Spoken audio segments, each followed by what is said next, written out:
Hello बच्चों, नमस्कार। आशा करता हूं कि आप सभी लोग बहुत अच्छे होंगे, स्वस्थ और मस्त होंगे, जबरदस्त होंगे, शानदार होंगे, फर्स्ट क्लास होंगे। आप सभी लोगों का बहुत बहुत स्वागत है। Very good afternoon all of you. बहुत बहुत शुभाशीष आप सभी को, और आप सभी को धनतेरस की बहुत बहुत शुभकामनाएं। Very good afternoon all of you. Ram Ram ji. ठीक है, सब लोग अच्छे हैं भैया, स्वस्थ और मस्त है, जबरदस्त है।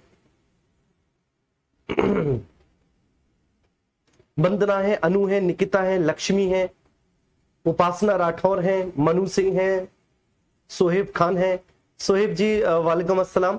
अवधेश जी हैं और काजल जी हैं, सुमित है, सोना है। ठीक है, सभी लोग हैं। Very good afternoon. चलिए जी, बहुत बहुत शुभाशीष आप सभी को। हाँ, आपको भी बहुत बहुत शुभकामनाएं धनतेरस की भैया जी, सभी लोगों को। ठीक है, हम मौलिक अधिकारों पर चल रहे थे, और मौलिक अधिकारों पर जहां तक मुझे याद है आर्टिकल 15 पर थे। आर्टिकल 15 के सामान्य नियम, आर्टिकल 15 क्लॉज 1 क्लॉज 2 पढ़ा चुके थे, और जो सामान्य नियमों के अपवाद हैं आर्टिकल 15 क्लॉज 3, 4, 5, 6 वो हमको आज कराने हैं। ठीक है, बहुत महत्व का आर्टिकल है आर्टिकल 15, और पूरे डिटेल के साथ हमको पढ़ना भी है। ठीक है, मतलब जितना एग्जाम पॉइंट ऑफ व्यू से महत्वपूर्ण है, जितना जरूरी है, तो हमको देखना भी है। ठीक है, आइए ठीक है, चलते हैं नेक्स्ट। Article 15 clause 3। क्लॉज 3, एक बार मैं आप सभी भैया जी को यह बताना चाहता हूं कि आर्टिकल 15 क्लॉज 1 और क्लॉज 2, ठीक है, जिनमें से आर्टिकल 15 क्लॉज 1 जो है, 15 क्लॉज 1 आपका यह कहता है कि राज्य अपने नागरिकों के साथ धर्म, मूलवंश, जाति, लिंग, जन्मस्थान या इनमें से केवल किसी भी एक आधार पर कोई भेदभाव नहीं कर सकता। और आर्टिकल 15 क्लॉज 2 में राज्य के साथ साथ प्राइवेट व्यक्ति भेदभाव नहीं कर सकता। लेकिन 15 क्लॉज 3, 15 क्लॉज 4, 15 क्लॉज 5, 15 क्लॉज 6 ये सामान्य नियमों के अपवाद हैं। तो अब यहां से आपका स्टार्ट होता है भैया जी, क्या? सामान्य नियमों के अपवाद। नियमों के अपवाद,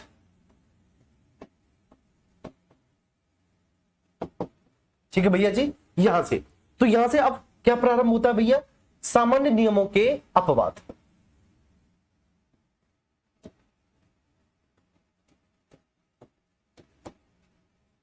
अपवाद, अब इस अपवाद में जो सबसे पहला है आर्टिकल 15 क्लॉज 3, वो क्या कहता है?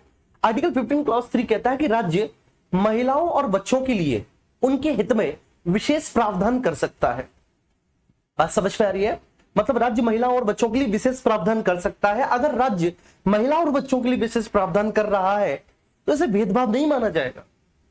बात समझ में आ रही है? इसे भेदभाव नहीं माना जाएगा। आर्टिकल 15 क्लॉज 3 में यह कहा गया है। क्या कहा गया है? राज्य महिलाओं और बच्चों के हित में, बच्चों के हित में विशेष प्रावधान कर सकता है। विशेष प्रावधान कर सकता है। प्रावधान मीन्स बेटा प्रोविजन कर सकता है, और इसे अनुच्छेद 15 का उल्लंघन नहीं माना जाएगा। इसे आर्टिकल 15 का उल्लंघन नहीं माना जाएगा। उल्लंघन नहीं माना जाएगा। उल्लंघन नहीं माना जाएगा। माना जाएगा।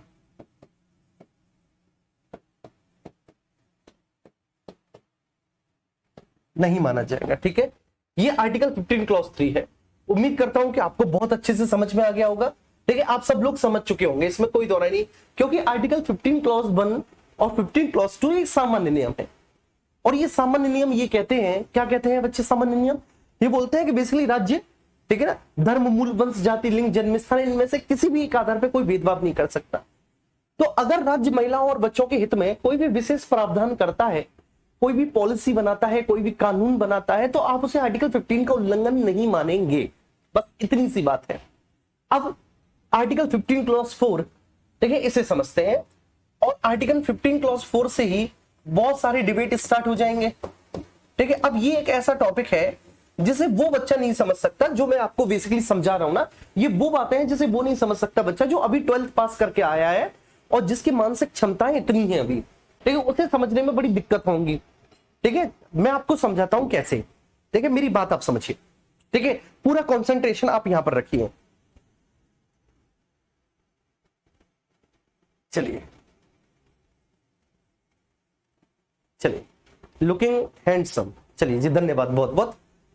ठीक है ना, वो तो मैं शुरू से लगता था तुमने पहचाना आज है। ठीक है, चलिए बैक टू द टॉपिक, यहां पर आते हैं। अब आर्टिकल 15 क्लॉज 4 पे आते हैं, जो कि बड़ा ही महत्व का आर्टिकल है। ठीक है, इसे हमें समझना है, लेकिन इस आर्टिकल के पीछे अपनी एक कहानी है। वो कहानी क्या है? तो वो कहानी भैया जी मैं आपको यहां पर बताऊंगा, आर्टिकल 15 क्लॉज 4 की पूरी बैकग्राउंड। ठीक है, कि आर्टिकल 15 क्लॉज 4 को कैसे हमने संविधान में शामिल किया, 4 की, ठीक है, पूरी बैकग्राउंड में समझाऊंगा।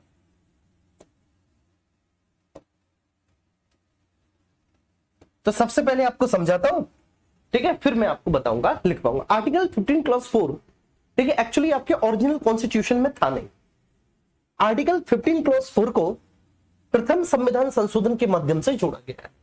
ठीक है, जी हाँ, ठीक है, ये जो आपका आर्टिकल है 15 क्लॉज 4, इसको फर्स्ट कॉन्स्टिट्यूशन अमेंडमेंट, प्रथम संविधान संशोधन, प्रथम संविधान संशोधन 1951 के माध्यम से जोड़ा गया है। देखिए, अब कुछ बच्चे कहेंगे सर प्रथम संविधान संशोधन के माध्यम से तो नौवीं अनुसूची जोड़ी, लैंड रिफॉर्म्स जोड़े।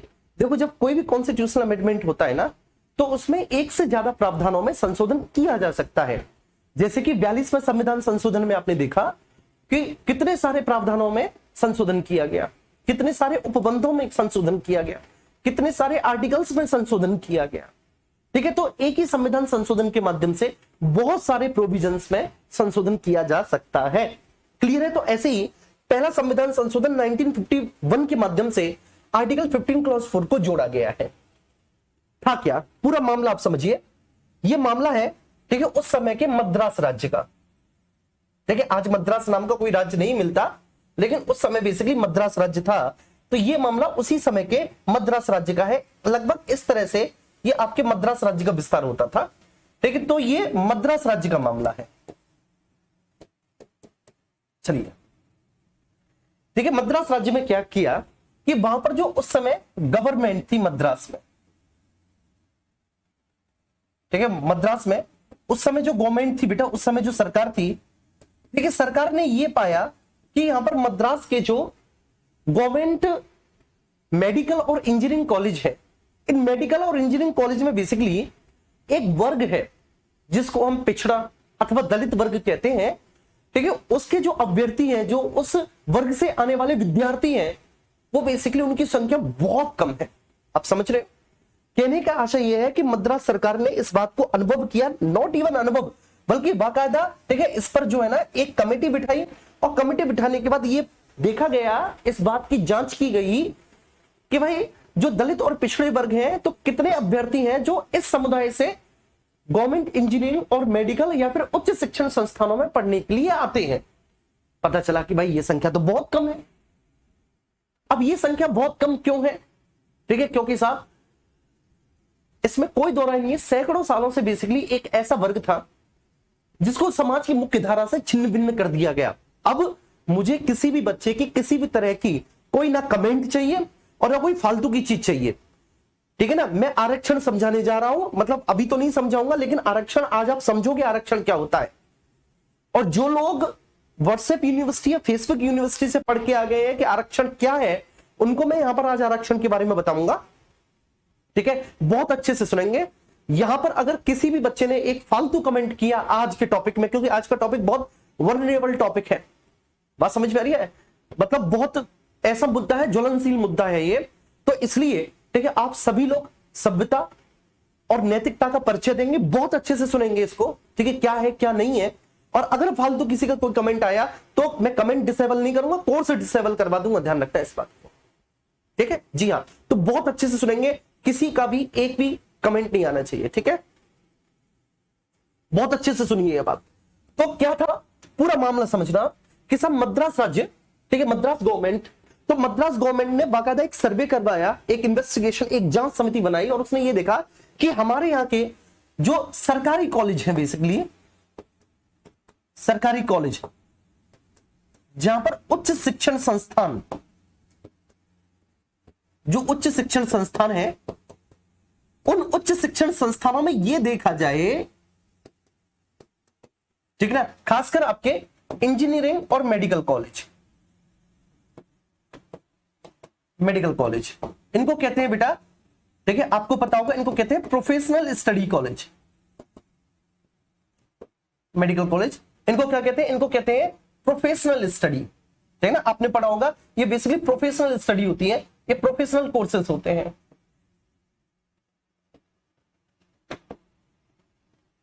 प्रोफेशनल स्टडी कोर्सेज होते हैं, ठीक है। तो इंजीनियरिंग और मेडिकल कॉलेज में कितने ऐसे बच्चे हैं जो समाज के, ठीक है, शैक्षणिक और सामाजिक दृष्टि से पिछड़े हुए वर्ग से आते हैं?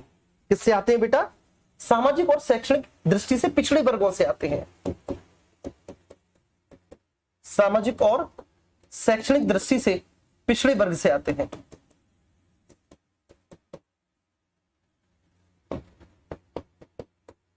दृष्टि से पिछड़े वर्ग से आते हैं, वर्ग से आते हैं। तो इस बात के लिए एक बाकायदा एक समिति बनाएगी, ठीक है ना, और उस समिति के आधार पर यह बात जो है ना, शैक्षणिक वर्ग से आते हैं, तो बाकायदा एक समिति बनाएगी और ये जांचा गया कि अब जांच में यह पता चला कि बहुत कम स्टूडेंट्स, बेसिकली ना के बराबर, तो बहुत कम स्टूडेंट्स ऐसे हैं जो हायर प्रोफेशनल स्टडी जैसे इंजीनियरिंग और मेडिकल कॉलेज में जो सामाजिक और शैक्षणिक पिछड़े वर्ग से आते हैं, ठीक है, आमतौर पे पिछड़े, दलित, वंचित वर्ग से बहुत कम अभ्यर्थी हैं। कारणों का पता लगाएगा तो कारण स्पष्ट थे। कारण स्पष्ट इस तरह से थे, जैसे कि मान के चलिए कि एक बाप है जिसका नाम है रामलाल, ठीक है, रामलाल, ठीक है, एक पिताजी हैं रामलाल, रामलाल जी के दो बेटे हैं। बात समझ पा रही है ना? अब जो दो बेटे हैं रामलाल जी के, तो आप ये मान सकते हैं कि एक बच्चा जो है रामलाल जी का वो बहुत शार्प माइंड है, बहुत ज्यादा, बहुत शार्प है, ठीक है, और वो शार्प, ठीक है, बचपन से तो वो कुशाग्र बुद्धि का था ही, दूसरा उसको अच्छी स्टडी भी दी गई, ठीक है, उसको अच्छे से स्कूल में पढ़ाया गया, डीपीएस जैसे इंटरनेशनल स्कूल में, वर्ल्ड स्कूल में उसको पढ़ाया गया। और रामलाल जी ने अपने दूसरे बेटे को सरकारी स्कूल में करवा दिया, ठीक है। सरकारी स्कूल में मैं ये नहीं कह रहा कि पढ़ाई बेकार होती है, लेकिन बेसिकली शिक्षा की तरफ ज्यादा ध्यान नहीं दिया जाता। पढ़ाई बेकार नहीं होती, बहुत हाईली क्वालिफाइड टीचर होते हैं जो सरकारी मास्टर होते हैं, लेकिन ध्यान नहीं दिया जाता। तो वैसे स्कूल में, ठीक है, वो ऐसे ही पढ़ने लिखने में उसका दिमाग ज्यादा था नहीं, और बेसिकली उसको सरकारी स्कूल में भी करवा दिया। तो वो वाली बात है कि कुल मिलाकर, ठीक है ना, एक कहावत है कि, चलो कहावत छोड़ो, ठीक है, लेकिन ये तो रामलाल जी के साथ ये हुआ। रामलाल जी के दो बेटे, एक बेटा रामलाल जी का जिनको रामलाल जी ने बहुत अच्छे स्कूल में पढ़ाया, डीपीएस जैसे अच्छे स्कूल में, इंग्लिश स्कूल में, ठीक है, उसको सभी प्रकार की एजुकेशन दी गई, ठीक है, सारी शिक्षा उसको दी गई। और दूसरा बेटा जिसको सरकारी स्कूल में ऐसे ही ना उसका कोई ट्यूशन ना फ्यूशन ना कुछ, जबकि जो डीपीएस वाला है उसके बाकायदा ट्यूशन भी लग रहे हैं, साइंस का अलग, मैथ का अलग। ठीक, रामलाल जी ने दोनों को 9th क्लास तक ऐसे ही, एक को डीपीएस में और दूसरे को, ठीक है, सरकारी स्कूल में पढ़वाया। इसके बाद उन्होंने क्या किया कि हाई स्कूल में उन दोनों का एडमिशन किसी तीसरे कॉलेज में करवा दिया। हाई स्कूल में किसी तीसरे कॉलेज में उनका एडमिशन करवा दिया, ठीक है। अभी तक 2 कॉलेज थे, तीसरे कॉलेज में एडमिशन दोनों का करवा दिया। और फिर रामलाल जी दोनों से उम्मीद कर रहे हैं कि भाई दोनों जो ना सेम अंक लाए, दोनों समान मार्क्स लाए। जो सरकारी स्कूल वाला है वो भी डीपीएस वाले के बराबर अंक लेकर आए, ठीक है, या दोनों टॉप करें, 90% से ऊपर लेकर आए। रामलाल जी ये उम्मीद कर रहे हैं दोनों से। तो अब बताओ रामलाल जी की ये उम्मीद सही है? नहीं है सही।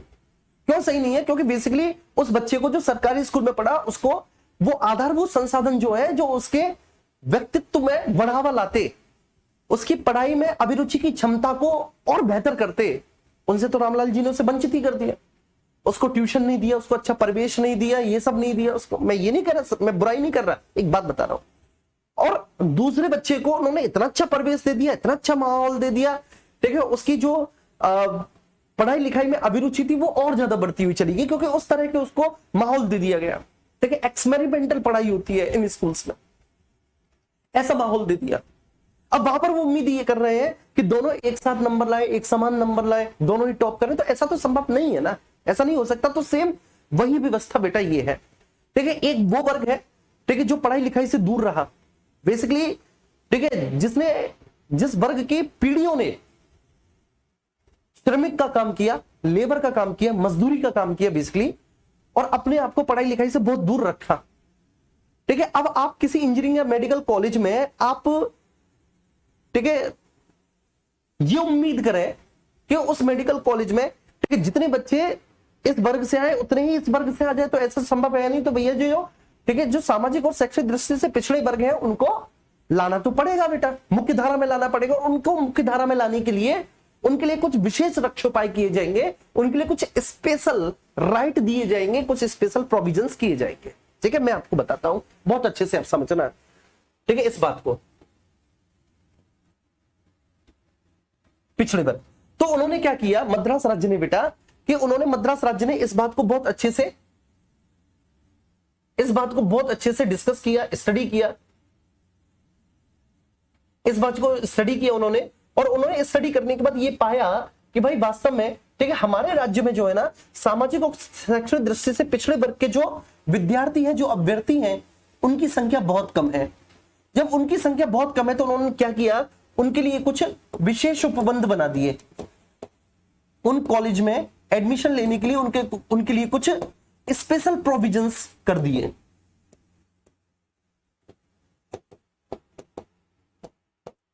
कुछ स्पेशल प्रोविजंस कर दिए उनके लिए बेटा,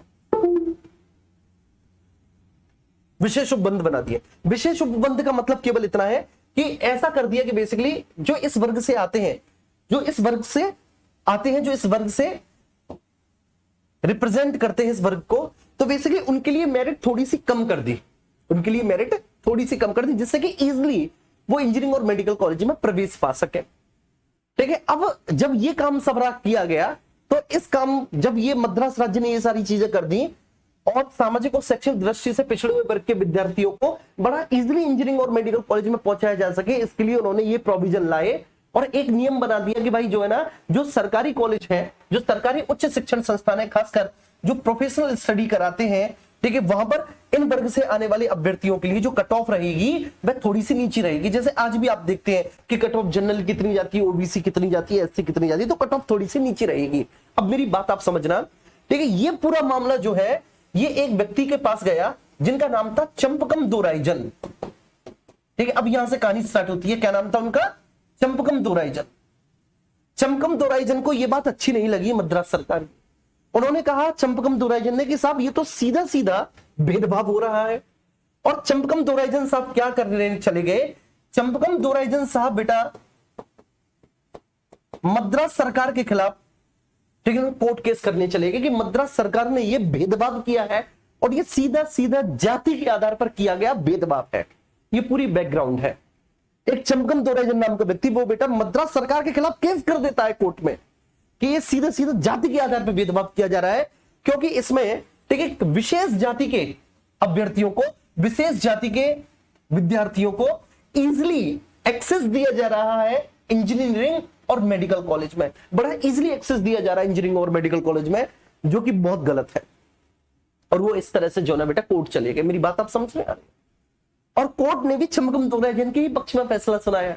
कोर्ट ने कहा कि चंपकम दोराइजन बिल्कुल सही है, वास्तव में ये जाति के आधार पर किया गया भेदभाव ही है।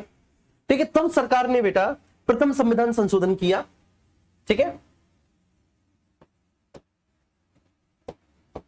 तब सरकार ने प्रथम संविधान संशोधन 1951 किया।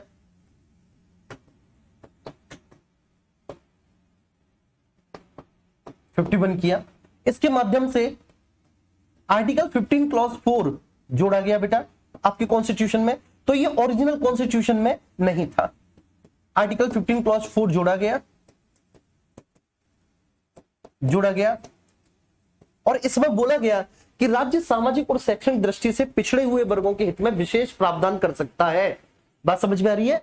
राज्य सामाजिक और शैक्षणिक दृष्टि से पिछड़े हुए वर्गों के हित में विशेष प्रावधान कर सकता है और इसे भी आर्टिकल 15 का उल्लंघन नहीं माना जाएगा, मतलब इसको जाति के आधार पर भेदभाव नहीं माना जाएगा। बस इतनी सी बात थी आर्टिकल 15 क्लॉज 4 की। ये बात आपको समझ में आ गई होगी क्या सर? राज्य सामाजिक, सोशली और शैक्षणिक, एजुकेशनली, राज्य सामाजिक और शैक्षणिक दृष्टि से पिछड़े वर्गों के हितों के लिए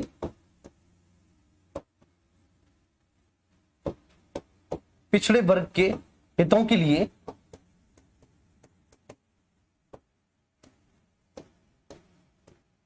विशेष रक्षोपाय कर सकता है। विशेष रक्षोपाय कर सकता है,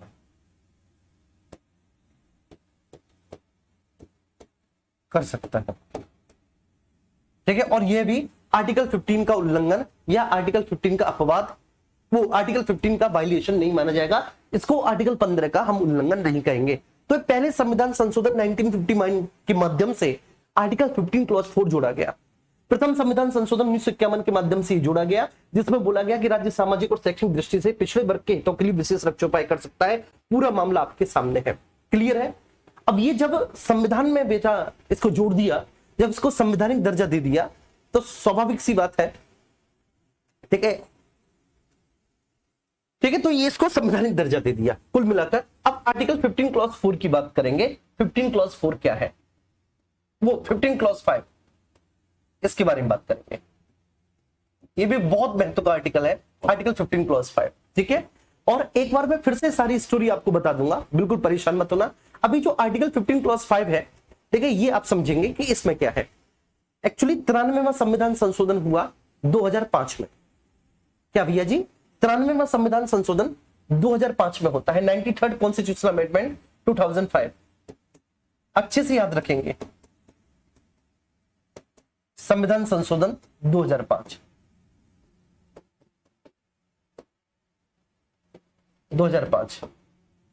इस 93वें संविधान संशोधन 2005 में, ठीक है, सरकार ने एक प्रावधान शामिल किया, एक नया प्रोविजन जोड़ा हमारे कॉन्स्टिट्यूशन में। वो प्रोविजन ये था कि केवल अल्पसंख्यक वर्गों के शिक्षण संस्थानों को छोड़कर, अल्पसंख्यक वर्गों के शिक्षण संस्थानों को छोड़कर, जैसे कि अलीगढ़ मुस्लिम यूनिवर्सिटी, जामिया मिलिया इस्लामिया यूनिवर्सिटी, ठीक है, तो इस तरह की यूनिवर्सिटी जो बेसिकली अल्पसंख्यक वर्गों के लिए, ठीक है, शिक्षण संस्थान है, तो ऐसे शिक्षण संस्थानों को छोड़कर, अल्पसंख्यक वर्गों के शिक्षण संस्थानों को छोड़कर, शिक्षण संस्थानों को छोड़कर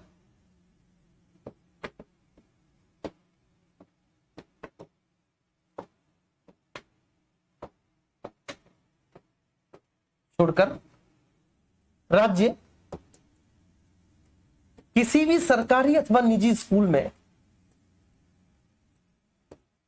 किसी भी राज्य नहीं, सॉरी, शिक्षण संस्थानों को छोड़कर, ठीक है, अल्पसंख्यक वर्गों के शिक्षण संस्थानों को छोड़कर सभी सरकारी और निजी स्कूलों को,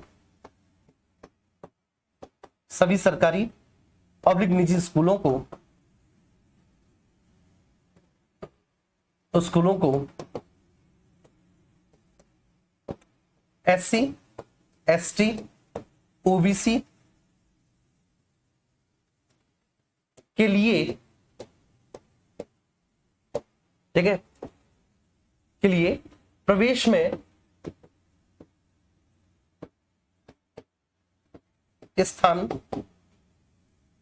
ठीक है ना, आरक्षित करना होगा, आरक्षित करना होगा, करना होगा, ठीक है। ये आर्टिकल 15 क्लॉज 5 है जी, 15 क्लॉज 5 है, ठीक है। अब ये बात ध्यान रखना है, इसे केंद्रीय शिक्षण संस्थान अधिनियम 2006 के नाम से भी जाना जाता है। किस नाम से बेटा? इसे केंद्रीय शिक्षण संस्थान अधिनियम 2006, केंद्रीय शिक्षण संस्थान अधिनियम 2006 के नाम से जाना, केंद्रीय शिक्षण संस्थान अधिनियम 2006,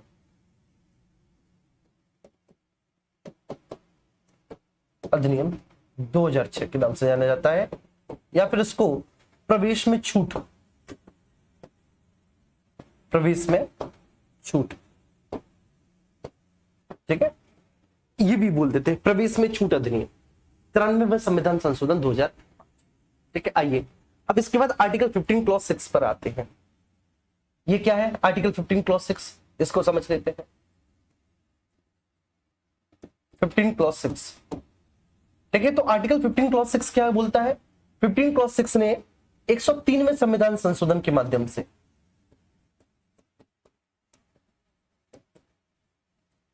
संशोधन, ठीक है। तो ये जो 103वां संविधान संशोधन है, इस संविधान संशोधन के माध्यम से इकोनॉमिकली वीकर सेक्शन के लिए विशेष उपबंध किए हैं, स्पेशल प्रोविजन किए हैं। अब पूरी कहानी आप समझो, ठीक है। ये तो हो गया आपका रिटन पार्ट, क्योंकि ये रिटन पार्ट लेट हो जाता है तो दिक्कत हो जाती है ना बाबू।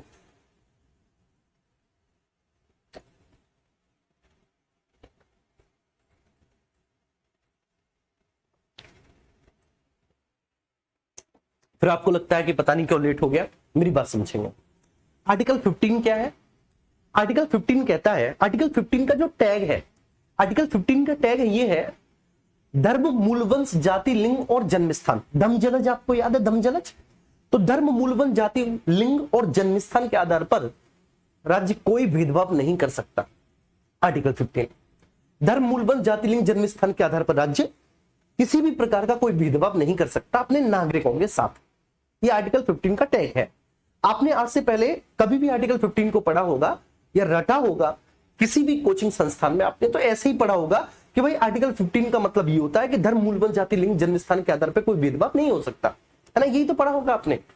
आज आप पढ़ रहे हैं आर्टिकल 15 के क्लॉजेस, कि भाई आर्टिकल 15 का भी विस्तार है, इसके भी खंड है।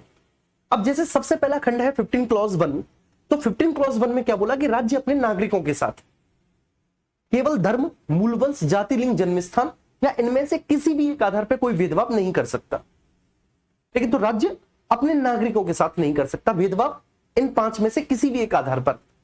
तो राज्य छठवें आधार पर भेदभाव कर सकता है, सबसे पहली बात, अपने ही नागरिक के साथ किसी छठवें आधार पर भेदभाव कर सकता है राज्य, ठीक है। और दूसरा, ये केवल नागरिकों को संरक्षण देता है, गैर नागरिकों को नहीं। अगर कोई भी विदेशी भारत में आता है तो जो राज्य है उस विदेशी के साथ धर्म के आधार पर भी, मूलवंश के आधार पर भी, ठीक है, जाति, लिंग और जन्मस्थान के आधार पर भी राज्य भेदभाव कर सकता है किसी भी विदेशी के साथ, ठीक है। तो किसी भी विदेशी के साथ राज्य भेदभाव कर सकता है, केवल राज्य नागरिक के साथ कोई भेदभाव नहीं करेगा, वो भी इन 5 में से किसी एक आधार पर। यह आर्टिकल 15 क्लॉज 1 कहता है। आर्टिकल 15 क्लॉज 2 ये बोलता है कि भाई देखो ऐसा है, राज्य के साथ साथ प्राइवेट व्यक्ति भी भेदभाव नहीं कर सकता, ठीक है ना। आर्टिकल 15 क्लॉज 2 जो है बेटा, आर्टिकल 15 क्लॉज 2 क्या कहता है कि भाई राज्य के साथ साथ प्राइवेट व्यक्ति भी भेदभाव नहीं कर सकता। अब प्राइवेट व्यक्ति भेदभाव कहां नहीं करेगा? तो नंबर फर्स्ट पॉइंट, ठीक है ना, कोई भी सार्वजनिक स्थान जो चाहे सरकारी हो चाहे निजी हो, लेकिन वो सार्वजनिक उद्देश्य से बनाया गया हो। जैसे आपका घर सार्वजनिक नहीं होता, लेकिन हॉस्पिटल, रेस्टोरेंट, होटल, ऑफिस, ये सब सार्वजनिक होते हैं। बात समझ में आ रही है? अगर आपको ऑफिस है, ठीक है, ऑफिस चाहे आपका कोई भी सही है, आपकी दुकान है, सार्वजनिक है, क्लियर है, दुकान भी सार्वजनिक है, किसी की परचूनी की दुकान है तो वो भी सार्वजनिक है, चाहे बेशक वो उसकी खुद की निजी संपत्ति है, लेकिन वो भी सार्वजनिक है। तो ऐसे स्थानों में अगर कोई व्यक्ति प्रवेश करता है तो फिर वहां पर उस व्यक्ति के साथ केवल धर्म, मूलवंश, जाति, लिंग, जन्मस्थान या इनमें से किसी भी एक आधार पर कोई भेदभाव नहीं हो सकता। ये बात समझ में आ रही है बहुत अच्छे से?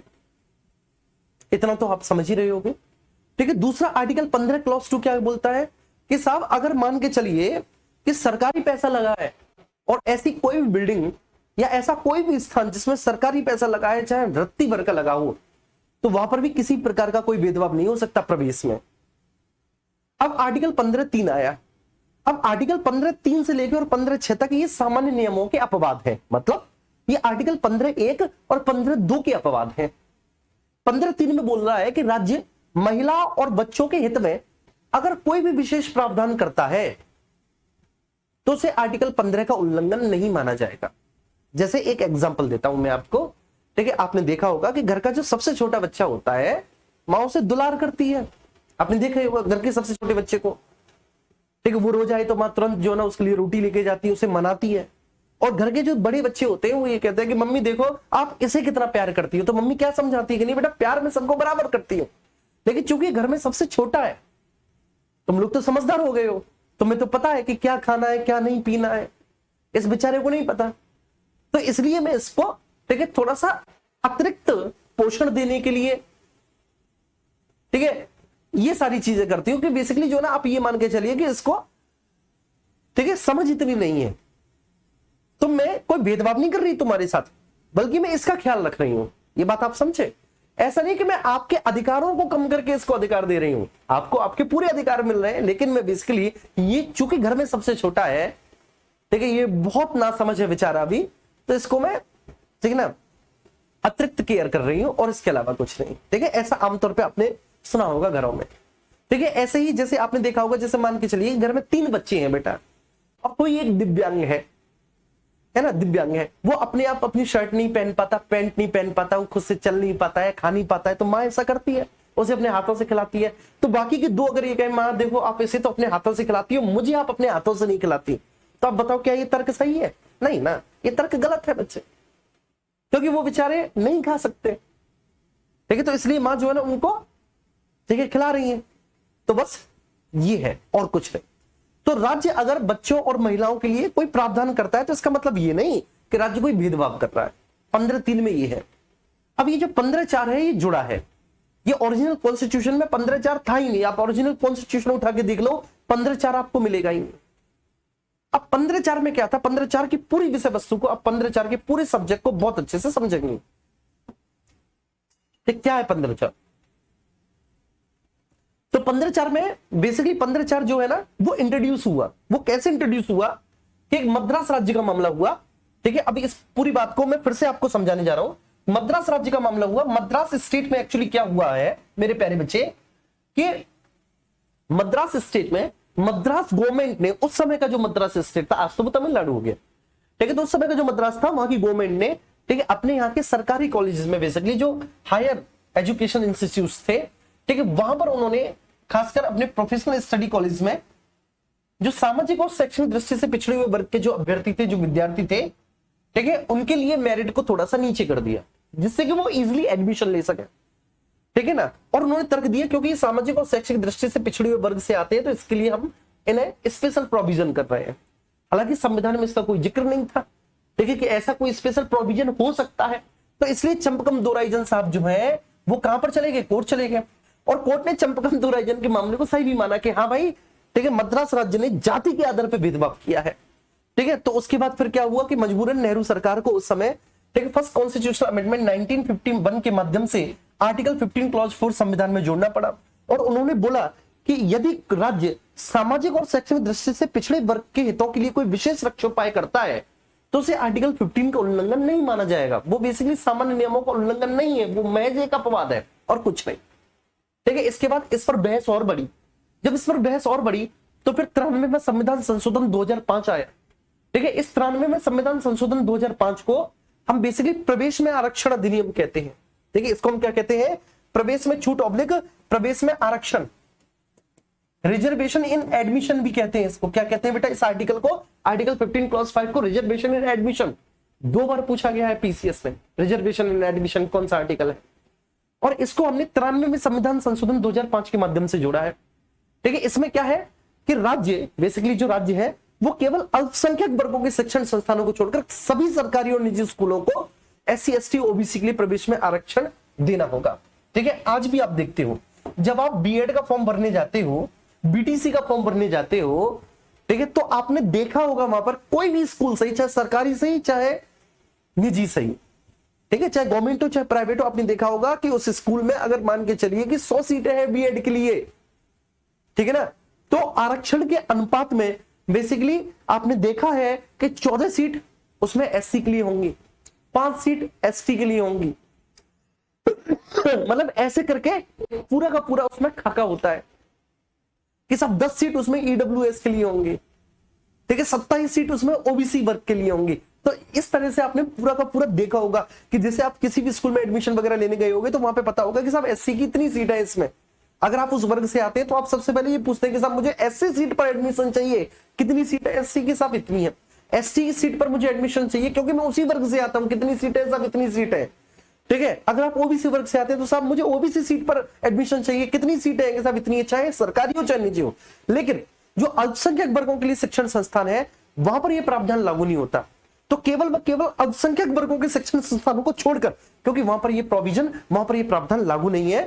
ठीक है, तो हर एक स्कूल को, ठीक है, अपने यहां एससी एसटी ओबीसी के लिए सीटें आरक्षित करनी पड़ेंगी अपने यहां। ठीक है, इसलिए इसको केंद्रीय शिक्षण संस्थान अधिनियम 2006 प्रवेश में छूट, ठीक है, या प्रवेश में आरक्षण। अच्छा 2006 क्यों? क्योंकि 2006 में लागू हुआ ये अधिनियम और ये संशोधन 2005 में हुआ।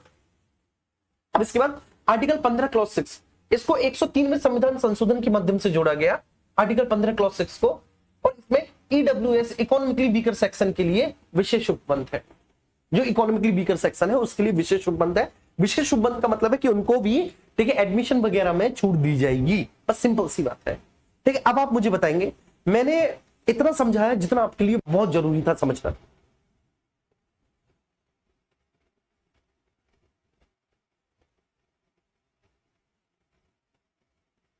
जी अच्छा, एक और बात बता दो बेटा, पॉलिटी की मैराथन आपकी नहीं हो पाएगी क्योंकि 11 तारीख को दिल्ली पुलिस की मैराथन लगी हुई है और दिल्ली पुलिस की मैराथन की वजह से हो नहीं पाएगी आपकी मैराथन। ठीक है, ध्यान रखना। तो वो इस वजह से, क्योंकि वो दिल्ली पुलिस की मैराथन चल रही है, दिल्ली पुलिस का एग्जाम आने वाला है, डेट्स वाई। ठीक है, तो वो नहीं हो पाएगी। कब होगी मैं आगे आपको बता दूंगा, इन्फॉर्म कर।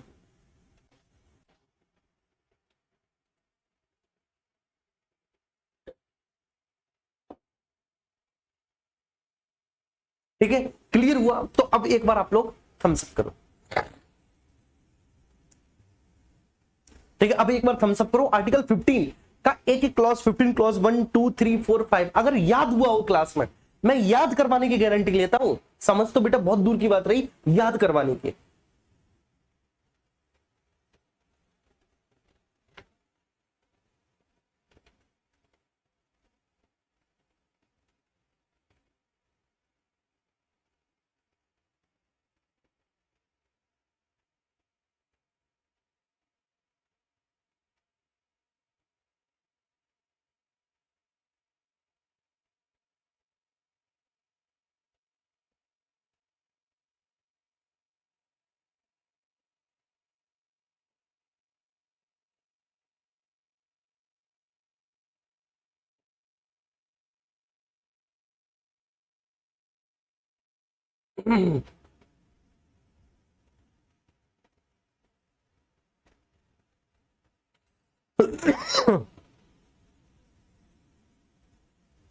ईडब्ल्यूएस मतलब बेटा, जो आप ईडब्ल्यूएस पूछ रहे हो, बताओ यार, आपने फॉर्म भरा होगा, लेकिन भैया आप फॉर्म तो भरने ही जा रहे होगे, भरते तो होगे। इकोनॉमिकली वीकर सेक्शन मतलब, ईडब्ल्यूएस का मतलब है आर्थिक रूप से पिछड़ा वर्ग,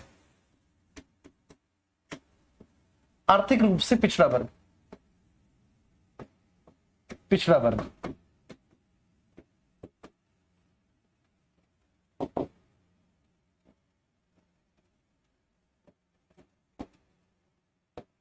पिछड़ा वर्ग, इसको ईडब्ल्यूएस कहेंगे। चलिए, याद हो रहा है, चलिए बहुत अच्छी बात है। ठीक है, आइए अब आर्टिकल 16 पे आते हैं। ठीक है, आर्टिकल 16 आज तक तुम्हारी एक बात समझ में नहीं आई होगी कि आर्टिकल 16 में ये लिखा होता है, बहुत सारे बच्चों ने रटा होगा, सच्ची बात बता रहा हूं। 16 में लिखा होता है लोक नियोजन के विषय में अवसर की समानता। लोक नियोजन के विषय में अवसर की समानता, विषय में अवसर की समानता, अवसर की समानता। अच्छा, बहुत सारे बच्चों को ये समझ में नहीं आता है लोक नियोजन क्या है ना, कि बाकी सब तो ठीक है सर, ये समझ में नहीं आया लोक नियोजन। ठीक है, तो लोक नियोजन का मतलब होता है बेटा,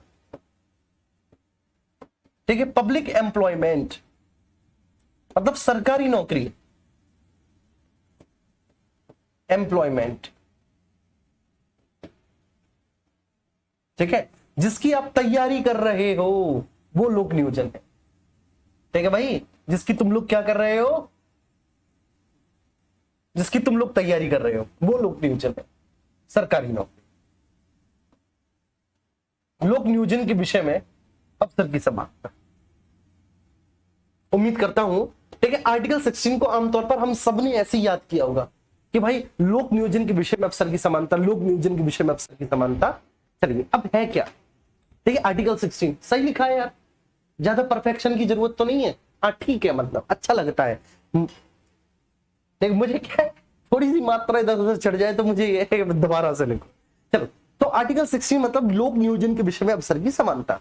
लोक नियोजन मतलब सरकारी नौकरी, मतलब सरकारी नौकरी में सभी को समान अवसर मिलेंगे। ठीक है, किसी को भी उसके धर्म, मूल वंश, जाति, लिंग, जन्म स्थान, निवास स्थान और वंशक्रम, इसमें दो और अतिरिक्त शर्तें जोड़ दी हैं कि भाई किसी के साथ कोई भेदभाव नहीं किया जाएगा, मतलब सबको समान अवसर मिलेंगे।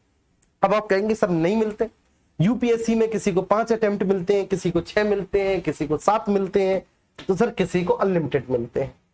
ठीक है, ऐसा आप बोलेंगे, ठीक है ना, और वास्तव में ऐसा है भी, लेकिन फिर वही वाली बात है, ठीक है ना, जो मैंने आपको समझाया। तो इसलिए ये बात आपको ध्यान रखनी है मेरे प्यारे बच्चे। देखो भेदभाव क्या होता है, भेदभाव क्या है, ठीक है, आपको मैं बताता हूं भेदभाव क्या है।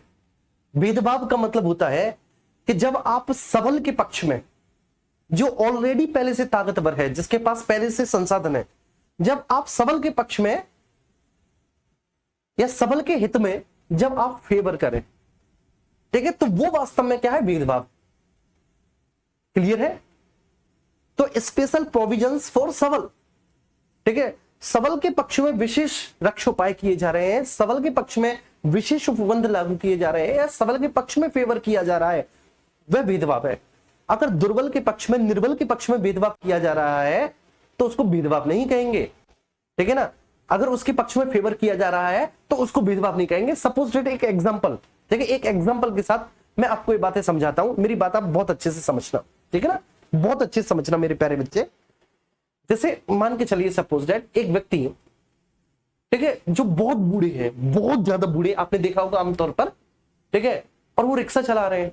तो कई बार आपके यहां देखा होगा आपने कि कोई पुल होता है, ओवर ब्रिज होता है, तो वहां पर वो जब रिक्शा चलाते हैं तो पुल ओवर ब्रिज पे चढ़ते हैं तो चढ़ नहीं पाते आमतौर पर रिक्शे को लेके, उनकी सांस फूल जाती है, शरीर में इतना दम नहीं होता, इतनी ताकत नहीं होती, ठीक है, और वो बेचारे नीचे उतर जाते हैं। नीचे उतर जाने के बाद फिर वो रिक्शे को खींचते हैं, है ना, खींचते हैं, आपने देखा होगा। अब आप में से ही कई लोग जो बाइक से जा रहे होते हैं, स्कूटी से जा रहे होते हैं, अपनी कार से जा रहे होते हैं, वो अपनी स्कूटी बाइक कार को रोकते हैं वहीं पर, और उसके बाद रोकने के बाद उनके साथ धक्का लगवाते हैं कि अरे चाचा तुम बैठो रिक्शा पे, मैं धक्का लगा रहा हूं। ठीक है, अब दूसरा रिक्शा वाला जो जवान है, जो बाकायदा अपनी सवारी को इजीली ले जा सकता है, वो ये नहीं कहेगा कि भाई ये तो तुम गलत कर रहे हो यार, इसको धक्का लगा रहे हो, हमको नहीं लगा रहे, नहीं कहेगा वो, क्योंकि उसे पता है कि आपने निर्बल के पक्ष में फेवर किया है, ना कि सबल के पक्ष में। भेदभाव तब होता जब आप सबल के पक्ष में फेवर करते। मेरी बात समझ में आ रही है सभी को?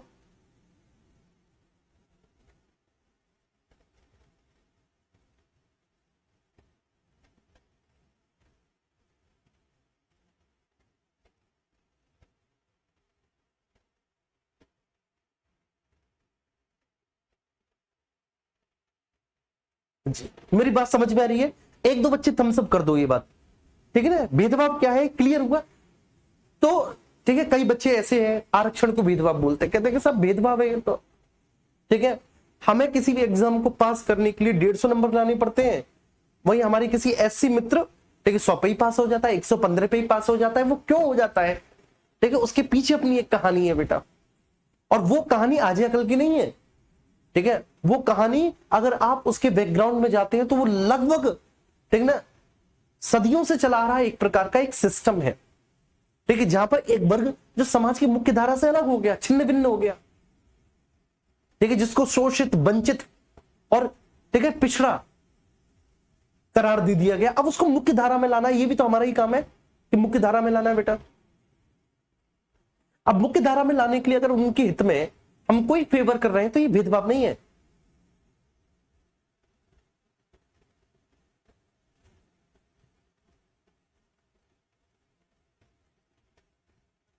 चलिए एग्जाम्पल बहुत अच्छा देते हैं। हाँ, समझाना जरूरी है ना बेटा आपको। चलो आओ, ठीक है, बहुत अच्छे। ठीक है, मैं तुम लोगों से यही उम्मीद करता था और इसलिए मेरी हिम्मत नहीं हो रही थी मैं इसे पढ़ाऊं। मैं सच्ची बात बता रहा हूं, मेरी हिम्मत ये हो रही थी कि मैं आर्टिकल 16 और 15 के क्लॉजेस को छुड़वा दूं। ठीक है, क्योंकि मुझे पता था कि कंट्रोवर्सी, अब जैसे आर्टिकल 12 में, ठीक है, मैंने जो स्टेट के बारे में, क्योंकि आपने पूछा मुझसे लास्ट क्लास में कि सर किस किस को स्टेट माना गया है, एग्जाम में आए, एक बच्चे का कमेंट था और मैं एक एक बच्चे के कमेंट को सीरियसली लेता हूं। तो एक बच्चे का कमेंट था कि सर किस किस को स्टेट माना जाएगा, इस आधार पर किस किस को नहीं माना जाएगा, एग्जाम में आ गया। तो अगले दिन जब मैं क्लास लेने आया तो वो मैंने लिखा दिया कि चलो ठीक है। मैंने देखा कि ग्रुप में कुछ बच्चे कह रहे हैं कि नोट्स तो हमारे बन ही नहीं पा रहे सही से। तो कई बार जो ना टीचर भी अपने आप को सीमित कर लेता है कि अरे यार छोड़ो यार, ठीक ना।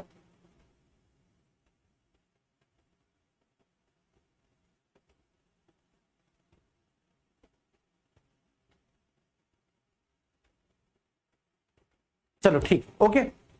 अब मैंने बोला कोई कंट्रोवर्सी नहीं।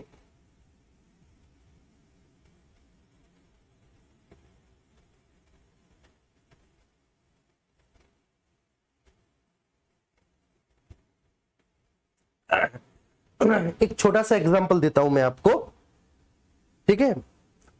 मेरा मानना क्या है आरक्षण के बारे में, जैसे एक बच्चा बोल रहा है सर आपका क्या मानना है, 16 में पढ़ाऊंगा अभी, क्योंकि 16 तो आज मुझे कंप्लीट करवाना है। तो एक बच्चा कह रहा है कि सर आपका क्या मानना है, मैं आपको बता दे रहा हूं। मेरा मानना यह है कि एक बार जो आरक्षण से लाभ ले चुके हैं, जो एक बार मुख्य धारा में आ चुके हैं, एक बात समझ पा रहे, जैसे मान के चलिए मेरी कोई दोस्त है, ठीक है, उनके पिताजी सरकारी नौकरी में थे, तो अब उनके पिताजी जब सरकारी नौकरी में थे मेरे उस दोस्त के, तो वो मुख्य धारा में आ ही चुके हैं, क्योंकि सरकारी नौकरी लेने के बाद, ठीक है, आपका जो आसपास का परिवेश होता है, जो आपका शिक्षा का स्तर होता है, जो आपके आय का स्तर होता है, वो अच्छा खासा हो ही जाता है। तो नहीं मिलना चाहिए, ठीक है ना। जो एक बार लाभ ले चुके हैं नहीं होना चाहिए वास्तव में। अब लेकिन है क्या बेटा, ये इतना बड़ा पॉलिटिकल मुद्दा है कि किसी सरकार की हिम्मत नहीं पड़ रही।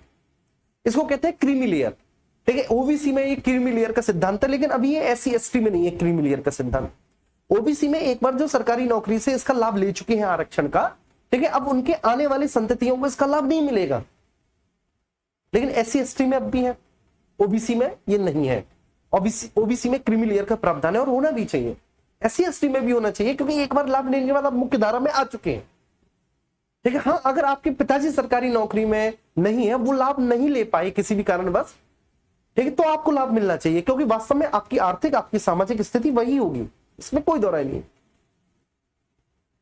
ठीक है। लेकिन मेरे हिसाब से आज वर्तमान में, आज क्या है बेटा, आज वर्तमान प्रसंग ये है कि आय के आधार पर आज आपकी सामाजिक स्थिति का निर्धारण हो रहा है। देखो मैं एक छोटा सा एग्जांपल दे रहा हूं, आज आय के आधार पर आपकी सामाजिक स्थिति का निर्धारण हो रहा है। जातिगत आधार पर सामाजिक स्थिति का निर्धारण गांव में, ठीक है, थोड़ा बहुत है, सीमित है, ठीक है, और वो बेसिकली गांव से शहर पहुंच भी नहीं पाएगा, ठीक, गांव से वो शहर में नहीं पहुंच पा रहा। लेकिन अपवाद हर जगह होते हैं, जैसे बोला गया है। लेकिन ये मेरा मानना ये है, आपने मुझसे पूछा तो मैंने बोल दिया, ठीक है, कि मेरा क्या मानना है, ये है मेरा मानना, ठीक है। लेकिन मेरा दूसरा मानना एक और आप सुनिए कि वास्तव में मेरे प्यारे बच्चे, ये मैं एक छोटा सा आपको प्रसंग बताऊंगा। मेरे पिताजी ने खुद कहा था कि जब हम स्कूल में पढ़ते थे, हाई स्कूल की बात है बेटा, तो हम पढ़ रहे थे हाई स्कूल में, और हाई स्कूल में हमारे ही गांव के, हमारे ही साथ हमारे ही दोस्त थे वो, ठीक है, जो कि बेसिकली एक समुदाय से आते थे, ठीक है, जाटव समुदाय से आते थे, तो वो भी पढ़ते थे हमारे साथ हमारे स्कूल में। तो हमारे जो स्कूल के टीचर थे, ये पिताजी के शब्द है, मेरे पिताजी के, कि हमारे जो स्कूल के टीचर है उनसे कह देते थे कि जा भाई तू ये काम करके आ, जा भाई तू वो काम करके आ, और तब तक, ठीक है, कोई एक बहुत महत्वपूर्ण चीज वो हमको पढ़ा देते थे जो एग्जाम में आने वाली होती थी, और फिर हमसे कहते थे कि पढ़ लो निकम्मो, नहीं तो ये तुमसे आगे निकल जाएंगे और ये फिर तुम पर राज करेंगे। ऐसी मानसिकता लोगों की थी, ये हकीकत बात बता रहा हूं मैं आपको। और तब हमारे पिताजी छोटे थे, पापा कहते हैं कि तब तो हमारी समझ में नहीं आया, लेकिन बाद में हमें लगा कि अगर मास्टर इस तरह की बात कर रहे हैं और इस तरह की मानसिकता हमारे ऊपर थोप रहे हैं, तो ये समाज में कितने अंदर तक चीज घर कर चुकी होगी, कितनी गहरी चीज होगी ये। भेदभाव तो होता था, इसमें कोई दो राय नहीं है बेटा, ठीक है ना, कोई दो राय नहीं, भेदभाव होता था। और ठीक है ना, अगर आप आज से 50-100 साल पहले भी जाके देखेंगे तो शिक्षा से भी वंचित किया जाता था, नहीं बहुत पढ़ने दिया जाता था, ये भी बात हकीकत है, बात समझ में आ रही है। और कभी भी, एक और बात बता दूं मैं आपको, बस 1 मिनट में लूंगा बस, कभी भी अपनी जाति को, आप जिस भी जाति में पैदा हुए, महज एक संयोग है, इसमें आपका कुछ परिश्रम नहीं है। आपका क्या परिश्रम है बताइए? ये महज एक संयोग कि आप जिस जाति में पैदा हुए, तो जाति को कभी भी अपने गर्व की विषय मत बनाओ, अपने कर्म को बनाओ कि आपने क्या अचीव किया मेहनत करके, वो आपके गर्व का विषय होना चाहिए, वो आपकी प्रशंसा का विषय होना चाहिए, जाति नहीं। आजकल फेसबुक इंस्टाग्राम पे देखो, ठीक है, फलाने को छोरा, फलाने को छोरा। अब मैं बड़ा चिंतित हो जाता हूं कई बार कि बताइए ये बच्चे अभी कितने अबूझ हैं, कितने मासूम हैं, इनको पता ही नहीं कि जाति इनका क्या इसमें रोल है, बताइए। अरे भाई, आप जैसे मैं मान के चलिए, मैं देखिए ठाकुर परिवार में पैदा हुआ, मैं जाटव परिवार में भी हो सकता था, मैं वाल्मीकि परिवार में भी हो सकता था, मैं ब्राह्मण परिवार में भी हो सकता था, मैं वैश्य परिवार में भी हो सकता था, मैं किसी भी परिवार में, मुस्लिम परिवार में भी हो सकता था, ईसाई में भी। लेकिन मैंने क्या अचीव किया? मैंने ये अचीव किया कि मैंने मेहनत की, मैंने पढ़ाया, ठीक है, मैंने बच्चों को बिल्कुल छोटे छोटे बच्चों की तरह कैमरे के सामने भी ऐसे पढ़ाया जैसे मेरे सामने बैठ रहे। आज बच्चा मुझे बहुत प्यार करता है, बहुत प्यार करता है। बच्चा प्यार करता है तो शिक्षण संस्थान मुझे बहुत प्यार करते हैं, मुझे बहुत अच्छी, ठीक है ना, सम्मान देते हैं।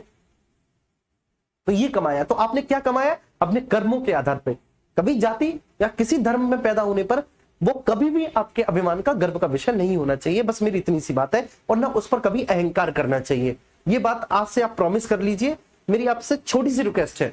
और आप ही लोग हो जो आगे चल के बेटा, ठीक है, चीजों को बदलोगे। आप सिस्टम बदलने वाले हो, आप ऐसे छोटे मोटे नहीं हो। जब आप सरकारी नौकरी आपकी लग जाएगी, तो आपकी सरकारी नौकरी लग जाने के बाद जो आपके आसपास जो छोटे छोटे बच्चे जो आपसे इंस्पिरेशन लेके वो सरकारी नौकरी की तैयारी करेंगे, तो वो आपकी मानसिकता के साथ सीधे तौर पे जुड़ेंगे। और जब आप उनको ये बात समझाओगे, तो वो आपके बात को फॉलो करेंगे, क्योंकि वो आपको अपना आदर्श मानते हैं, वो इस चीज को फॉलो करेंगे।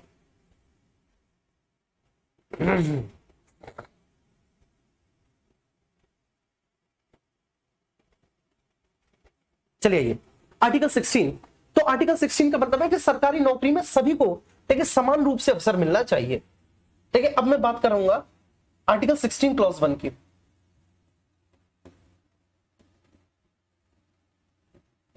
क्लॉज 1 की, ठीक है। अब ये जो आर्टिकल 16 क्लॉज 1 है बेटा, ये क्या कह रहा है? ये कह रहा है कि राज्य के अधीन नियुक्ति एवं नियोजन के संबंध में सभी नागरिकों को अवसर की समानता होगी। राज्य के अधीन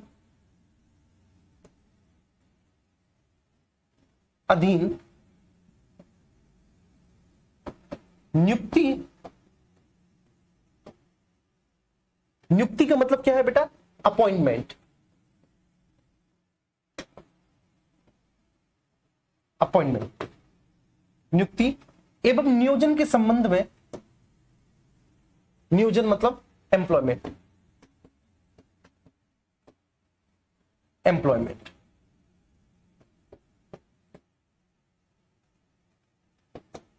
ठीक है। तो राज्य के अधीन नियुक्ति एवं नियोजन के संबंध में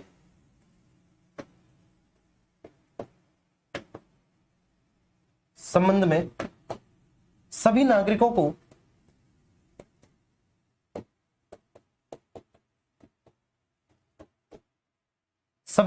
को अवसर की समानता हो, तो अवसर की समानता हो, अवसर की समानता होगी।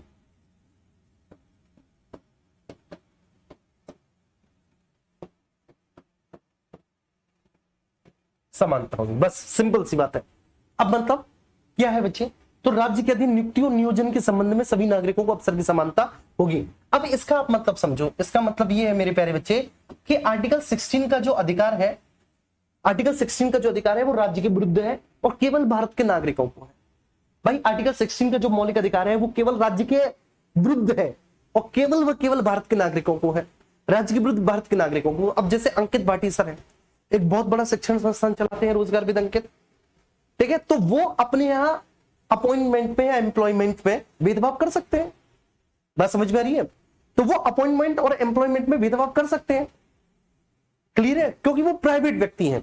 कोई भी शिक्षण संस्थान है, ठीक है, जैसे मान के चलिए एचसीएल है, ठीक है, एक निजी कंपनी है, या फिर कोई भी प्राइवेट शिक्षण संस्थान है, या फिर कोई भी एक कंपनी है, ठीक है ना। लाइक कोई भी कंपनी बेटा, चाहे वो ऑटोमोबाइल सेक्टर की हो, चाहे वो आईटी सेक्टर की हो, सीएस सेक्टर की हो, सिविल सेक्टर की हो, कोई भी प्राइवेट कंपनी, मेरी बात समझिए, कोई भी प्राइवेट कंपनी, ठीक है, वो भेदभाव कर सकती है जाति के आधार पर, लिंग के आधार पर, ठीक है, मूल वंश के आधार पर, निवास स्थान के आधार पर वो भेदभाव कर सकती है। बात समझ पा रही है? अब जैसे इसमें बोला गया है कि निवास स्थान के आधार पर भी भेदभाव नहीं हो सकता, अंकित सर चाहे भेदभाव कर सकते हैं, क्योंकि भाई उनको ऐसे टीचर चाहिए जो उनके ऑफिस के आसपास के हो, वो ऑफिस आके पढ़ा सके, वो कर सकते हैं भेदभाव। बात समझ पा रही है? तो वो निवास स्थान संबंधी शर्त लगा के भेदभाव कर सकते हैं कि भाई मुझे ऐसा शिक्षक चाहिए जो ऑफिस आके क्लास ले। ठीक है, अब जो शिक्षक बिहार से हैं, या फिर जो शिक्षक आपके रतलाम से हैं, या फिर जो शिक्षक आपके झारखंड के हैं, या जो शिक्षक आपसे आपके ठीक है तमिलनाडु के हैं, तो वो ऐसे शिक्षकों को हायर नहीं करेंगे, क्योंकि भाई वो उनके स्टूडियो आके क्लास नहीं ले पाएंगे। क्लियर है? लेकिन सरकार नहीं कर सकती। ठीक है, सरकार नहीं कर सकती, सरकारी नौकरी में नहीं हो सकता। अब जैसे मान के चलिए मैं एक शिक्षण संस्थान चलाता हूं, मैं प्राइवेट व्यक्ति हूं, मैं जाति के आधार पर भेदभाव कर सकता हूं। मैं चाहूंगा कि मेरी जाति के लोग मेरे शिक्षण संस्थान में आए। मैं धर्म के आधार पर भेदभाव कर सकता हूं, हो सकता है कि मैं चाहूं कि मेरी धर्म के लोग मेरे शिक्षण संस्थान में पढ़ाएं। मैं जन्म स्थान के आधार पर भेदभाव कर सकता हूं, हो सकता है कि मैं इस आधार पर भेदभाव कर दूं कि जो अलीगढ़ में जन्मे हो वही मेरे इंस्टीट्यूट में पढ़ाए। मैं कर सकता हूं, राज्य नहीं कर सकता। ठीक है, राज्य भेदभाव नहीं कर सकता अपने नागरिकों के साथ। ठीक है, तो ये बात आपको ध्यान रखनी है बहुत अच्छे से। ये मैं लिखवा नहीं रहा, लेकिन आपको ध्यान रखनी है कि आर्टिकल 16 का जो मौलिक अधिकार है वह राज्य के विरुद्ध केवल भारत के नागरिकों को है। ठीक है, प्राइवेट व्यक्ति पर लागू नहीं होता, और राज्य ठीक है विदेशियों के साथ भेदभाव कर सकता है। ठीक है ना, इस आधार पर। क्लियर है? अब आर्टिकल 16 क्लॉज 2 है, 16 क्लॉज 2 है। ठीक है, 16 क्लॉज 1 बहुत अच्छे समझ में आया। तो राज्य के अधीन अपॉइंटमेंट और एम्प्लॉयमेंट के संबंध में सभी नागरिकों को अवसर की समानता। अब 16 क्लॉज 2 क्या है? 16 क्लॉज 2 है कि राज्य नियोजन के संबंध में इनमें से किसी भी एक आधार पर भेदभाव नहीं करेगा अपने नागरिकों के साथ। इसमें बोला है कि राज्य नियोजन, नियोजन का मतलब आप समझिए बेटा, नियोजन का मतलब है एम्प्लॉयमेंट, मतलब नौकरी। ठीक है, तो राज्य नियोजन के संबंध में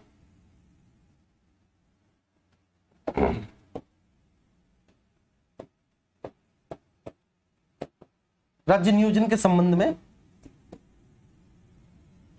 केवल धर्म, मतलब बेटा रिलीजन,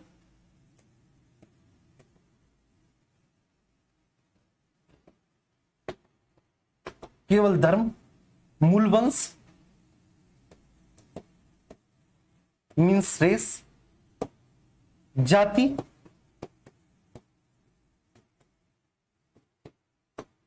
लिंग,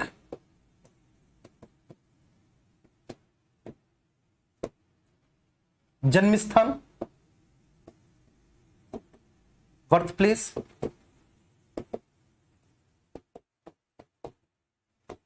ठीक है ना। अब इसके बाद वंश क्रम, इसमें एक और है बेटा शर्त, वंश क्रम, जिसको आप डिसेंट बोलते हैं, डिसेंट, और निवास स्थान के आधार पर, निवास स्थान रेजिडेंट, रेजिडेंट। ठीक है, तो राज्य नियोजन के संबंध में केवल धर्म, मूल वंश, जाति, लिंग, जन्म स्थान, निवास स्थान, वंश क्रम या इनमें से किसी भी एक आधार पर कोई भेदभाव नहीं कर सकता, या इनमें से किसी भी एक आधार पर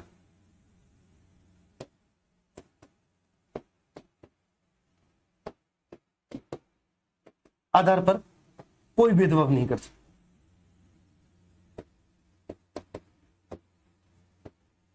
कोई भेदभाव नहीं कर सकता।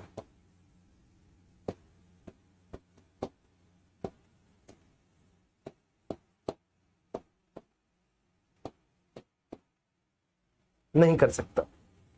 ठीक है, 15 क्लॉज 2 सॉरी 16 क्लॉज 2 समझ में आ गया होगा। अब इसमें निवास स्थान भी शर्त लगा दी कि राज्य निवास स्थान के आधार पर भी भेदभाव नहीं कर सकता। ठीक है, चलिए अब वही, अब यहां से स्टार्ट हो जाएंगे सामान्य नियमों के अपवाद। सामान्य नियमों के अपवाद।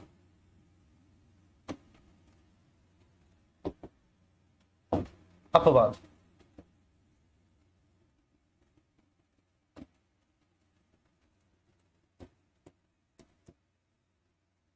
ठीक है, और अपवाद में है आर्टिकल 16 क्लॉज 3। अब इसमें 16 क्लॉज 3 में क्या है, 16 क्लॉज 3 में बोला गया है कि राज्य निवास स्थान संबंधी शर्त आरोपित कर सकता है, मतलब राज्य निवास स्थान के आधार पर भेदभाव कर सकता है। जैसे 15 क्लॉज 3 में बोला था ना कि महिला और बच्चों के लिए भेदभाव कर सकता है राज्य, तो ऐसे इसमें बोला है कि राज्य निवास स्थान संबंधी शर्त आरोपित कर सकता है नियोजन के मामले में। तो राज्य एम्प्लॉयमेंट के संदर्भ में, एम्प्लॉयमेंट के संदर्भ में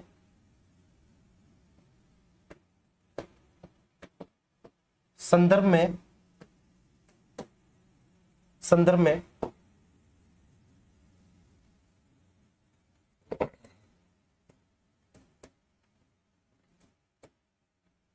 संदर्भ में निवास स्थान संबंधी शर्त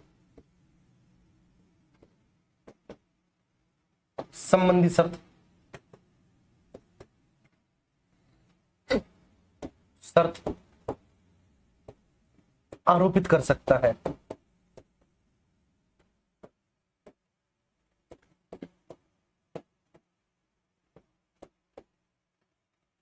आरोपित कर सकता है, ठीक है। और इसे आर्टिकल 16 का भेदभाव, वो इसे आर्टिकल 16 का उल्लंघन नहीं माना जाएगा। मतलब कहने का आशय क्या है कि राज्य नियोजन के संदर्भ में निवास स्थान संबंधी शर्त आरोपित कर सकता है। अब आप कहेंगे सर ये क्या हुआ, इसमें तो सीधा सीधा बोला था कि राज्य निवास स्थान के आधार पर कोई भेदभाव नहीं कर सकता। भाई 16 क्लॉज 2 में तो सीधा बोला है कि राज्य निवास स्थान के आधार पर कोई भेदभाव नहीं कर सकता। अब सर ये क्या बात हुई कि इसमें बोला है कि निवास स्थान के आधार पर भेदभाव किया जा सकता है। तो देखो मैं आपको बता रहा हूं बच्चे, ये क्यों लाया आर्टिकल 16 क्लॉज 3, और ये मूल संविधान में ही था, ये जोड़ा नहीं है, ये मूल संविधान में ही था बेटा, ये जोड़ा नहीं है, ठीक है ना। ये मैं आपको बता रहा हूं क्यों, इन शॉर्ट्स बहुत जल्दी से बता रहा हूं, फिर मुझे 16 क्लॉज 4 भी बताना है आपको, ठीक है। देखो सुनो, ये इसलिए संविधान में जोड़ा बेटा कि कुछ ऐसे क्षेत्र होते हैं अनुसूचित जनजाति क्षेत्र आमतौर पर, ठीक है, जैसे कि आपने देखा होगा मिजोरम, मेघालय, ठीक है ना, इधर दक्षिण में आप चले जाइए, ठीक है ना, नीलगिरी वाले क्षेत्र में चले जाइए, तो यहाँ पर अनुसूचित जनजाति क्षेत्र होते हैं। इन क्षेत्रों में मेरे प्यारे बच्चे, जो वहां के मूल निवासी होते हैं वो बिल्कुल भी इस बात को स्वीकार नहीं करते कोई बाहरी व्यक्ति वहां पर आके प्रशासन करे। जैसे मान के चलिए कि एक फॉरेस्ट ऑफिसर की जॉब होती है, मैंने पढ़ाया था फॉरेस्ट ऑफिसर के लिए, यूपी ट्रिपल निकालती है फॉरेस्ट ऑफिसर। मैंने एमपी के में भी फॉरेस्ट ऑफिसर के लिए पढ़ाया है, ठीक है ना, मध्य प्रदेश में। तो मध्य प्रदेश में कुछ बेसिकली ऐसी पोस्ट थी कि वहां पर उसी जगह का व्यक्ति जो वहां का मूल निवासी है वो फॉर्म भर सकता था, जो वहां की भाषा जानता हो, वहां की संस्कृति जानता हो। जैसे कुछ जगह थी, 4-5 जिले ऐसे थे, ठीक है, कि वहां पर उसी जिले का व्यक्ति जो है ना उस पोस्ट के लिए अप्लाई कर सकता है, अन्य एमपी का कोई भी नहीं कर सकता, क्योंकि वहां के ओरिजिन चाहिए, वहां के मूल निवासी चाहिए। ऐसा क्यों?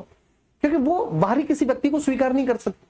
उनका मानना होता है कि बाहरी व्यक्ति उनकी संस्कृति के साथ छेड़छाड़ करेगा, बाहरी व्यक्ति उनकी संस्कृति में विश्वास नहीं करेगा। अब इस वजह से उनके हित टकराएंगे उस व्यक्ति से, बात समझ में आ रही है। तो वो नहीं चाहती बाहरी व्यक्ति को, क्योंकि उनकी अपनी देखिए एक संस्कृति होती है, उनकी अपनी रीतियां होती हैं, प्रथाएं होती हैं, और उनकी रीति प्रथाएं, उनकी संस्कृति को उन्हीं के लोग स्वीकार करते हैं। कोई बाहरी व्यक्ति आके स्वीकार करे या ना करे, और अगर मान के चलिए कि बाहरी व्यक्ति स्वीकार ना करे तो उनसे उनके हित टकराएंगे, और हित टकराएंगे तो दिक्कत होगी। आपने कंतारा मूवी देखी होगी, कंतारा मूवी में जंगल के देवता है, ठीक है ना, और वहां के स्थानीय लोगों की उन देवता में बहुत विश्वास है, लेकिन शुरुआत में जो फॉरेस्ट ऑफिसर होता है वहां पर उसका विश्वास नहीं होता, ठीक है, वहां पर वो बिल्कुल भी इन सब चीजों को नहीं मानता। लेकिन वो जब अपने आंखों से देखता है कि वास्तव में ठीक वो एक ठीक पावरफुल पॉजिटिव पावर है, ठीक है, वो कोई एक वास्तव में कोई शक्ति है, कोई एक सकारात्मक ऊर्जा का स्रोत है, ठीक है, जब तो उनका विश्वास होता है। तो ऐसे ही हर कोई व्यक्ति विश्वास नहीं करता, विश्वास नहीं करेगा बेटा, हिट टकराएंगे, हिट टकराएंगे। तो फिर ऐसे जो आंतरिक तनाव है, ठीक है, नक्सलवाद वगैरह, तो इस तरह की चीजें बढ़ेंगी। वास्तव में नक्सलवाद का एक कारण ये भी है, नक्सलवाद का कारण ये था कि जो उस क्षेत्र विशेष के स्थानीय लोग थे उन्होंने वहां पर उन लोगों का शोषण कर रहे जमींदारों के विरुद्ध हथियार उठा लिए थे, और ये मूवमेंट आज इतना बड़ा होता गया, ठीक है, नक्सलिज्म बेटा, नक्सलवाद कि आज ये आंतरिक समस्या के लिए सबसे बड़ी चुनौती है, आंतरिक सुरक्षा के लिए सबसे बड़ी समस्या है, सबसे बड़ी चुनौती है हमारे लिए, और ये ऐसे ही पनपा था। बात समझ में आ रही है? अरे भाई कोई आपके घर में आके रहने लग जाए, आप पसंद करोगे नहीं? तो ऐसे उनका मानना है, तो उनको कोई बाहरी व्यक्ति नहीं चाहिए उनके जंगलों में, ठीक है, अगर कोई फॉरेस्ट रेंजर आए, फॉरेस्ट ऑफिसर आए तो उन्हीं के बीच का आए, ठीक है, अगर वहां पे कोई पुलिस चौकी पुलिस थाना है तो वहां पे अगर कोई भी पुलिस चौकी पुलिस थाने में कोई भी अधिकारी कर्मचारी हो तो वो उन्हीं के व्यक्ति हो। तो इस तरह से, तो इसलिए वहां पर ये कुछ शर्त लगा दी है, कुछ क्षेत्र विशेष में शर्त लगा दी है कि निवास स्थान संबंधी शर्त राज्य आरोपित कर सकता है। क्यों कर सकता है? बेसिकली कि हित न टकराए, इस वजह से राज्य निवास स्थान संबंधी शर्त लगा सकता है। ठीक है, अभी जो आर्टिकल 16 क्लॉज 4 है यही आरक्षण है। बात समझ में आ रही है? आर्टिकल 16 क्लॉज 4 यही वास्तव में आपका आरक्षण है। देखिए यही आरक्षण है। इसमें क्या बोला है? इसमें बोला है कि राज्य की राय में, अगर राज्य को ऐसा लगता है कि राज्य की राय में किसी भी वर्ग अथवा समुदाय का प्रतिनिधित्व कम है तो राज्य वहां पर उस वर्ग के लिए विशेष उपबंध कर सकता है, मतलब उस वर्ग के लोगों को आरक्षण दे सकता है। ठीक है, तो यही आर्टिकल 16 क्लॉज 4। अगर आपसे कोई भी पूछे कि सीधा सीधा नौकरियों में आरक्षण की बात कौन करता है, सरकारी नौकरियों में आरक्षण की बात आर्टिकल 16 क्लॉज 4 करता है। ठीक है, यही है बेटा सरकारी नौकरी में आरक्षण अधिनियम।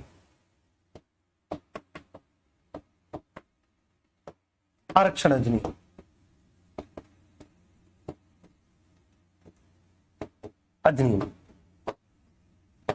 ठीक है, कल मैं इसे कंटिन्यू करूंगा 16 क्लॉज 4 को।